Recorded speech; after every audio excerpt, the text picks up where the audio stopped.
Yeah, hello, are we here? I don't know. Hello, hi! We're trying something here in PGL as I am joined by Trymbi, Hili-sang, Miki, and Alvaro. So a support PGL special. How are you guys doing? We're gonna go from you, Hili. I think it's been years since we had an interview together. So I'm really happy that you joined first. Thank you so much. True, it's been a while. Yeah. I'm feeling good. Yeah, happy about today? Yeah, I played my first Senate game. First AD carry. Yeah, we'll talk about this a bit later. You popped off actually today. I was discussing this with Trymbi. Amazing game and comeback also for Vitality from last week. Miki, not so much. How do you reflect on the week? Yeah, happens. Happy little accidents. And Alvaro, great week as well. Great recovery from the few days you had. Are you happy with the way you ended things? It wasn't convincing one today for you, I feel. After the 2 days that we had, I don't think we were like happy. But at least today we were able to show up, and that's it. Happy with the small wins. You made it better. Let's check the standings, though, to see where we leave things at in the LEC in week 2. It's going to come in a few minutes, I guess. Minutes? Yeah? It's coming. It's coming.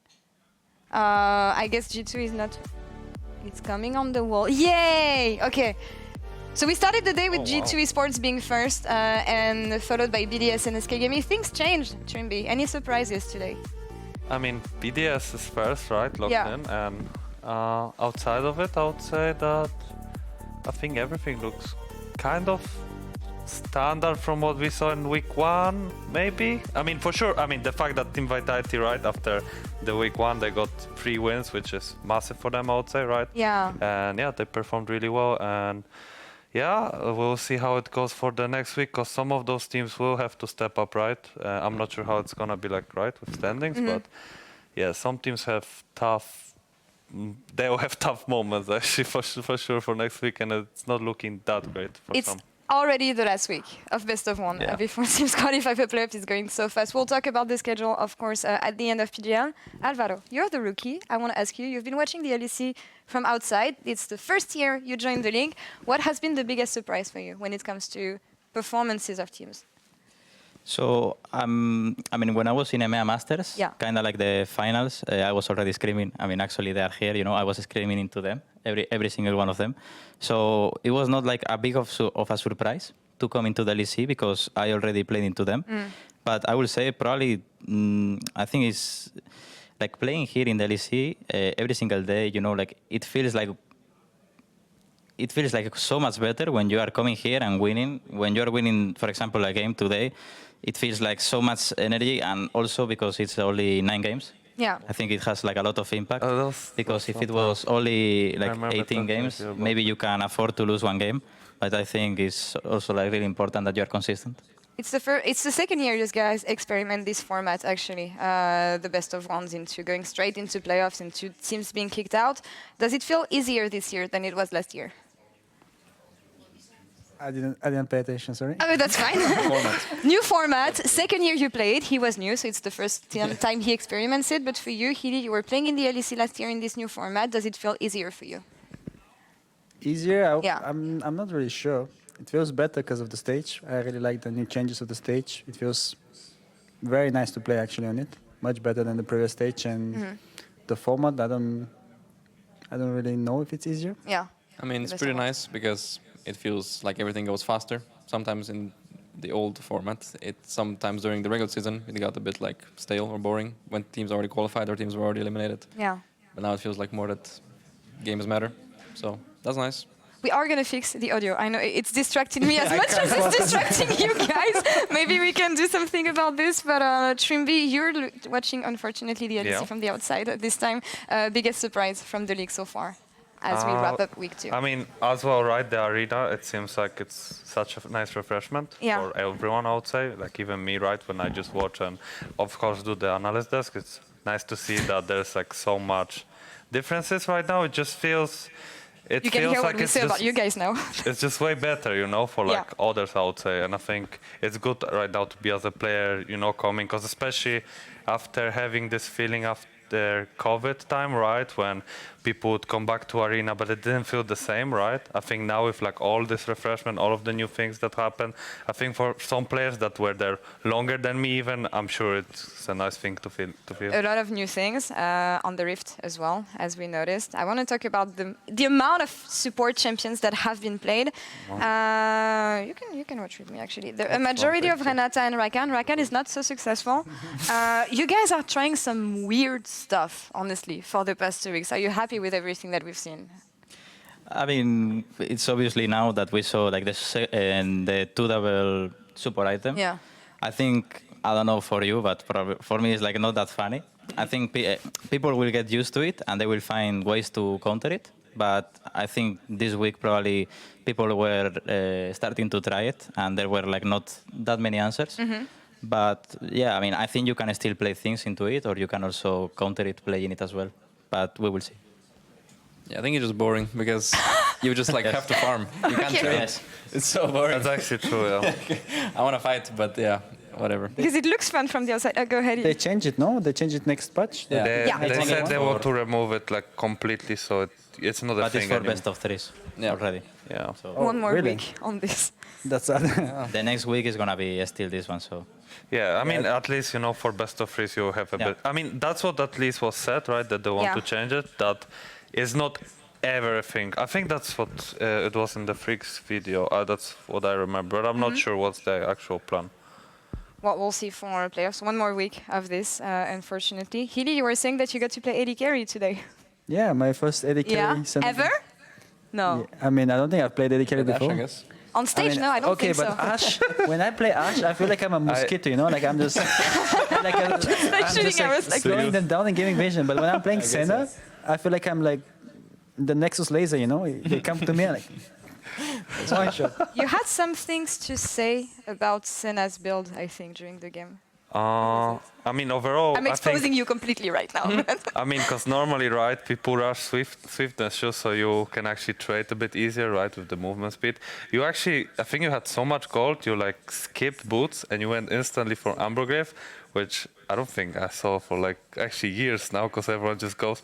I think it was just because of the laning phase was like this stable, I guess, for both sides, that we were just trading so much that you acquired so, like, I don't know how it is with double support, because I don't play that much scrim, sadly. I had so much gold, I cleared every walk from Too much money. Yeah, that's what it felt like. And, first base I had like 1.4, and I was thinking of Swifties and Longsword. Yeah. But I bought like Dirk and... Yeah, of course, to get a bit snowball, and, too. Shoe. And then second base at 1.6k, I just bought I mean, I guess you had like, so much gold, it's actually crazy. And then it was second Drake, so I was legit. I went to caps, I hit Watt Q, auto attack, and he made him jump, like almost like half HP, no? Looks a little bit strong, yeah. The problem of this is that you kind of like are forced to be 2v2 on both and abuse the stacks, because sometimes it can get hard, you know? Like you don't have that many wrong windows now. Like you cannot really go to mid.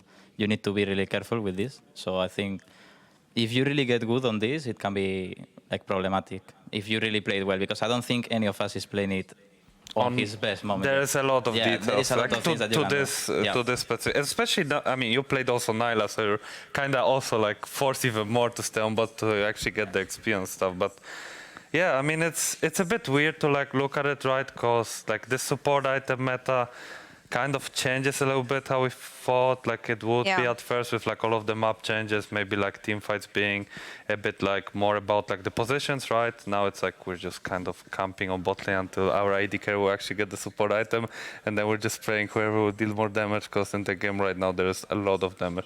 I mean, in your game, guys, like there was one, there was the damage. I needed it. you guys fought it, and there was a damage graph, and there was like Healy then like 2k, and then you guys 300, 700, 200, and that's out. I did 200. I did my part.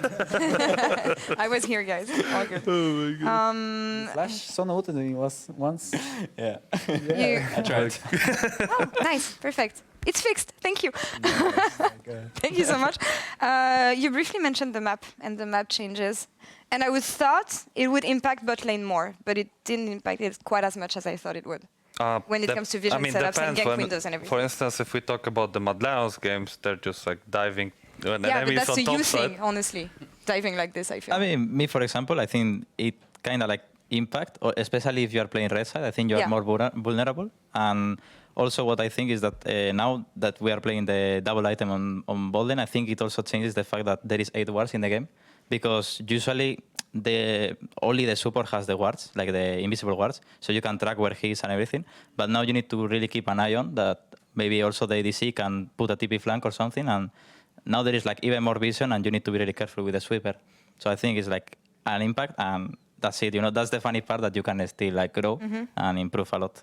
I think that's kind of like good. All right. Yeah. But let's be real, like AD carries warding is like... Yeah, I actually wanted to ask about it, yes. Dude, they need to buy damage, come on. If they're playing the Senna, they just put it... Yes, like three at the similar position, okay, they're basing us, our job is done. On that note, I often complain about my AD carries in game. That's why I'm low elo also. What is the most annoying thing about... What? Same. Sorry. Yeah, same. What's the most annoying thing about AD carries? Well, in for general. me, I think when I play, for example, in solo queue, when I play, I want to... First of all, like I know already on the first wave if I have good AD carry or not. Okay, yeah. And I get so triggered when he just pushes every wave, and then I can't fight, I can't do anything. I just have to like roam or something. Yeah. And funny story that Kazi was saying, can you stop pushing every wave in this game? You know, he wanted me to like freeze. Wow. But I was like, you know, I'm playing Senna like... Yeah. I need to focus on other things, so I completely forget about wave management and stuff. So I was like, wow, this AD carry, so he hates me too in this game. But this is one of the things, like wave management, I really... All right. It's really important. All right, Miki? Any complaints over the years? Over the years, I think the most mad I get the AD carries when they don't wait for the wave to come in. Like, they could just like wait for me to actually come to catch the wave, and they would drop maybe like 1 or 2 CS, and they would catch a big wave. Instead, they walk up and then they die, and then I'm like, in 5 seconds I'm there, and I'm like, yeah, nice. Then I start roaming. Alvaro? I mean, sometimes when they don't respect the cannons, like they just take it. For example, there is a Draven that is 8-0 because you fed him. He just creates the cannon, you don't get the goal. I mean, now it's a bit less because of the item super change, and I also think that sometimes they are a bit clueless, and they don't really like have a thought or a plan on the wave. This is mostly on solo queue. They're just hitting the wave because they get gold, and that's it, you know. And yeah, I also think that when it's about trading, they don't really realize, and they just flame everyone else, you know. That's it. Obsessed with money and damage. Trymbi, what's your experience as a support? I mean, I like when I try to walk up and try to trade, and my AD carry decides to not trade, so I start backing off. And the moment I back off, he instantly goes in. And yeah, he gets like triangled, I would say. He just dies, and then he pings the living crap out of me, I would say. So yeah, I guess I can't read in his mind, you know. A lot of times that gets a bit tricky, I would say, in solo queue. Communication. See? Even at high elo, even when it's their job. I have another one that recently happened to me. So therapy when there's session. like a fight bot, and then let's say a solo laner TP's bot and catches the wave and pushes it, and then your AD carry just auto-pass back to bot lane when there's no wave instead of going to a different lane. So many AD carriers do this. So annoying. They're just not watching the map. They're just opening on bot by default because they don't have to think about anything else. I'll make another edition of this, but with AD carries complaining about supports, and then I'll just do confrontation. All of you guys. It's going to be a bloodbath. You're new to the league, Alvaro, and I thought it was going to be interesting to bring some more veteran players, maybe to share their knowledge and what they've seen through the years, because they've seen a lot of stuff. You joining the league, what is the thing you learned the most so far, and the area in which you progressed the most, you think? I mean, I think I still have a lot of room to improve. I always think that any day you can improve a lot, but I will say mostly vision and kind of like fog and control of the map. I think also El Joya is helping me a lot because, okay, let's be honest, like playing in ERL, people don't really punish you that much, the vision. They are not really like covering the flanks and all these things. And now when you really get to the LEC, you see people playing for this. Like you play, for example, the other day we played into BDS, they were flanking into us, G2 as well. So I think this is kind of like the biggest improve, like keeping on these areas, because I think all of the other things, like for example, refer to laning and everything, I don't think they punish you that much. So yeah, I will say probably vision. Okay, and I feel like it's something you're going to keep in mind when you play against baby supports entering the league like this, the fact that you can abuse this type of stuff, doesn't it? Yeah, just wait. Yeah, you just wait. I'm coming for you. But yeah, something. I mean, you guys have been playing for so long. Is there anything when you look back at the time you started playing in the league? I don't know, something you wish someone would have told you about something that became necessary in your skill set as a support. Trymbi as well. Same question. Or the first thing you had to learn to become as good as you are today. I guess just basing more often. I had a lot of times where I just didn't base, and I just had the map for like 5 minutes with no words out. Yeah. Still happens sometimes. This one, yeah. I mean, yeah, a lot of times, right, with words is also like having purpose, right? Because you also want to put those words where they're not gonna actually be useful, right? Like, you know, like I remember back in the day, I would just like put words in like same area, and then it would turn out that the team just decides to play on a completely different side of the map, and my words are pretty much useless, all 3 of them. So that's like nice, you know, after time to just like figure it out, or like how team helped you out with it. Anything about the relationship that you have to build with your jungler? Because you're also talking a lot about Yoya, and I know that it was important for him that you played together because he believed a lot in you. It was easy, I assume, to build a connection with him and to be on the same page. You were telling me before on camera that you were mostly listening to him. Now you have more of your own voice. It comes with trust, I assume. So I was playing with Isma the last split. Yeah. He's doing a fantastic job in SK. I'm happy for him. So I think, for example, in Riders, we kind of like were everyone a shot caller, but no one at the same time. Like there was everyone giving his own ideas or plans, which I think should be the best League of Legends. Like no one is really taking the lead. Everyone is doing their job. But I think this is hard to achieve still. So I think, for example, now playing with Javi, with El Joya, I think he's like the main shot caller because he has been doing it, and I think he's like really good on it. And he helps a lot because, for example, we are opening from base, and he say, okay, we need to play from here to here, then we need to do this, we need to go deep here, and I already have it in my head, and probably I will just do my own play in my head as well. But I will, you know, it's actually better that if you hear, for example, what he really thinks, you just adapt to what he wants to play, and that's it. And other cases, when I'm feeling like I'm in the mood, let's say, or when I'm feeling that I'm like really confident or I can see the windows or engage, I will just be the one, hey, let's play here, I want to do this. And people will just follow my calls. The opposite for you guys, actually, with Yike coming last year as a rookie and Douglas for you this year. How have you been helping them? You went far last year with the G2. I mean, far-ish. We're not going to talk about Worlds, but in the LEC, you guys went far, right? But Yike has been one of the most explosive players we had in the LEC last year. He still continues to pop to this year.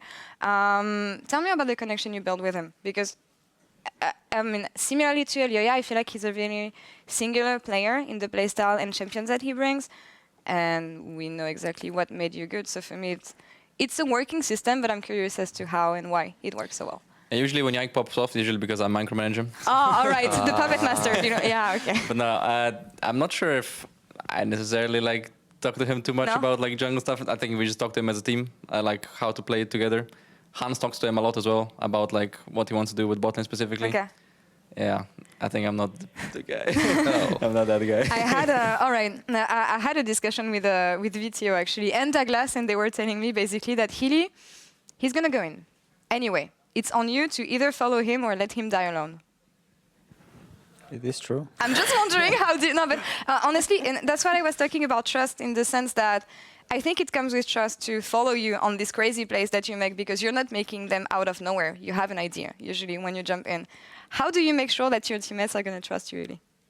Well, I think it happens from like backstage mostly, like how we like communicate to each other and how we scream and like basically practice what feedback you give, how you give the feedback, and just trying to like be friends. And I think this usually helps a lot in game, at least from my experience, that they feel more connected in a way that they also don't want to like, obviously, like, for example, if I had like bad connection with my players, they will not follow me and they'll just let me die.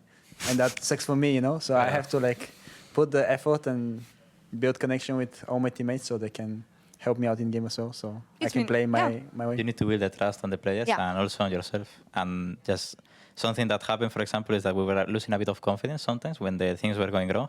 And I think it's also important how you communicate non-verbally to the people, because if you are, for example, as Hilly said now, like if he's giving confidence to his team, people will always follow up, you know. But if you are not really like on your voice or they can feel it, they're probably going to be doubting, and when it's going to be bad because they will punish. I feel like it's not easy to communicate, though, Trymbi, with teammates and everything and backstage when something goes wrong. I don't know. I mean, I'm not saying that players blame each other all the time. I'm just saying that it seems hard from the outside to build this relationship. Yeah, I mean, especially when now we're gonna go into best of threes and best of fives, like having those. I mean, you cannot have really like the talks, right? Like those like big talks that will change completely, you know, the face of the best of five. But yeah, making sure that you're kind of there, right? That they can trust you, that you can build up their confidence, right? Even, you know, if like you're a rookie or like, you know, if you have this trust with each other, I think like it helps so much during like those times, because it can be good, it can also get really bad, honestly, and it happens for every single team pretty much. It's just about how you actually manage it, and sometimes. Right, it shouldn't be always on players, right? Because you have also people like behind in the coaching staff who can help with it too. But it's nice to see, you know, if like a player actually comes up, you know, tries to like make things work. And yeah, well, I guess as a support role, maybe, you know, it has to be on us, maybe not. Like whoever wants to do that, right? It's always like beneficial. And I would say it's nice to see, you know, from different players. Finding your voice within the team, I would say. I think that's one of the things actually. There was a question you asked earlier where what would you have changed if you know? I would say like for me, like when I was a rookie, I was like very loud and very like repeating all the same thing, all the target. I'll be like Lucian, and screaming and like taking a lot of comms. And also like outside the game, I'll be like very straightforward, and I will not like phrase it in the nicest way. And I think that they know what I mean, but usually they don't know what they exactly mean. So maybe they think that I mean bad. So I think I worked a lot, and Mac and Pat helped me a lot with my communication and trying to say what I mean in a way that everyone understands what I mean, which was very difficult for me. But I feel like this is very important for you to progress in the team you are. So communication. I think it's very important. In and outside the game. We could go for hours, honestly, guys. I have a million questions to ask you, but I want to talk about the schedule as we're going to wrap soon. Let's look at the schedule we have next week, shall we? BDS is going to open against Heretics, SK Vitality, Mad Lions Koi, Fnatic, G2, Giant X, and Rogue versus KC. Trymbi, your matchup. Of this day? Of that day. I mean, why not 9 p.m. is interesting. I mean, to be like, like it is interesting. My God, the match of the week, WEAK. Yes, sadly. I mean, that's how it looks from the standings. But as well, right? Fnatic versus Mad Lions Koi. It's also like a really nice game outside to like watch out for. I mean, actually, there's so many good matchups. SK versus Vitality. It's only good matchups. It's only balanced matchups, I feel. Well, I don't. How is G2 versus GX? How do you feel about that one? Maybe not that far. Okay, I see. But is it gonna be another funny game, Mickey? Yeah. But it's not Monday. I think that one, so I think we should be fun. Healy, one word on SK. They've been really good so far. I think SK is way too cocky. We need to humble him really, and I think we will. Alvaro? Any word on your matchup for the first day? I mean, I'm happy. Like, I'm looking forward to play already. But yeah, I mean, also I'm playing into the two Spanish guys. Yeah. So it's even more fun. But I think there is like banger games, you know. Like, I mean, ours is like decent, but I think the last game is gonna. Whoever loses is probably out, no? Yeah. For next week for sure. In the next games, we're gonna do a playoff check. And also the first game, I think like it can be decided who is going to be kind of like looking for the first place. Yeah, so, the strongest team so far. We'll see. Exciting matchups, honestly. It's going to be our closing week in best of ones. We're losing 2 teams next week. Who do you think it's going to be? I think that's a tough one. I don't know. Maybe watching the last matchup. It could be anything can change. They're not officially out. You know? Yeah, it's true. Rogue as well. Anything can happen. Yeah. Other teams can mess up. But yeah. I mean, yeah. I think it's going to be KC and Rogue. All right. Yeah.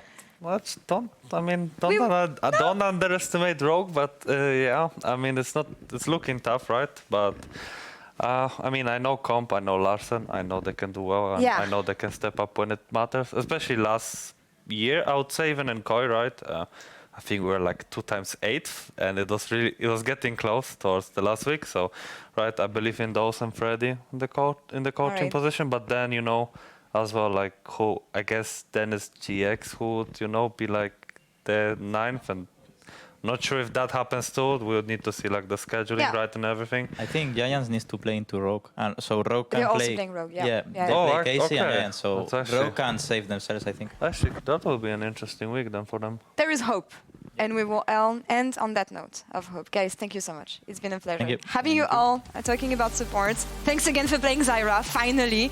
And we're gonna close the week 2 here. Thank you so much, guys, and thank you all watching at home. We'll be back for week 3 of the LEC. Bye-bye. Bye. See ya.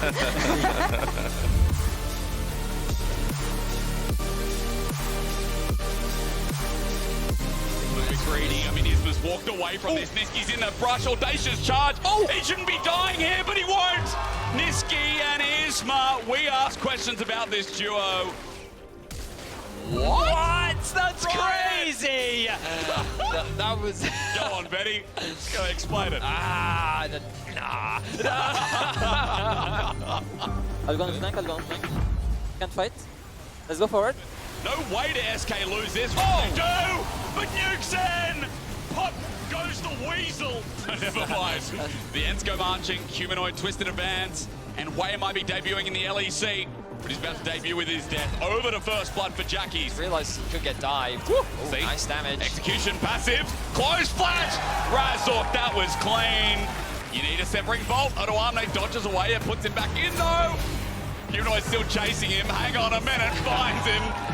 Stun gonna go in. Alvaro on the way. Keep your eyes on that Blitzcrank hook. Where is he gonna go? The knockup now comes through. Flawless CC layering. The one strong point for Rogue starting to fall apart, but he's still healing. He's still standing strong. Q3 comes through and he gets taken down. Larson with the gold card. Super now immediately gonna cleanse. Merwin gonna keep him going forward. The turret locking down Chicana doing so much damage. The Casante in the back line. Target, he's now gonna try to get out. Wants to sack Q3 up. Douglas is just gonna go back here, but will get cut down. First blood for the side of Vitality. ETO there as well. This should just be 2 quick kills. Caps has no way out of this one. Yank needs to get the hell out. Find him. Kill First target. Nice. Seraphin on flash. Nice. So it's Kaiser farming the case. Yeah, it was just Kaiser and Lucan. Oh, the already friendship already hate me, so it doesn't matter. Flash out to safety. Targetman's taking his time with Flash. Now Flash back and push in. Targetman goes down. And crucially, Foe going to be locked down before the Dragon spawns. Once again, ready to be the hero. Money now coming in. Yango's looking to keep this one going. Maybe look for more. Wonder ready to step forward. Finally, the package goes in, but it's too little. It is too late. Team Heretics knocking KC down to 0-6. Really, this is the combo that's happening. No! There it is. No! Okay. Oh!